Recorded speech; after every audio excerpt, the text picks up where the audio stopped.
لے گی۔ مسلمانوں، تمہاری ہیبت ان لوگوں کے دلوں میں اللہ سے بھی بڑھ کر ہے، یہ اس لیے کہ یہ سمجھ نہیں رکھتے۔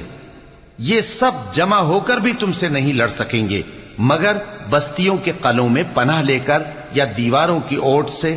ان کے آپس میں بھی بڑی لڑائی رہتی ہے، تم خیال کرتے ہو کہ یہ اکٹھے ہیں، حالانکہ ان کے دل پھٹے ہوئے ہیں۔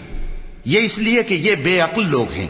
ان کا حال ان لوگوں کا سا ہے جو ان سے کچھ ہی پیشتر اپنے کرتوت کی سزا کا مزہ چکھ چکے ہیں، اور ان کے لیے دکھ دینے والا عذاب تیار ہے۔ منافقوں کی مثال شیطان کی سی ہے کہ انسان سے کہتا رہا کہ کافر ہو جا، پھر جب وہ کافر ہو گیا تو کہنے لگا کہ مجھے تجھ سے کچھ سروکار نہیں، مجھ کو تو اللہ رب العالمین سے ڈر لگتا ہے۔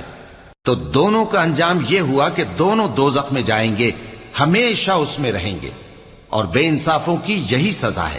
اے ایمان والو،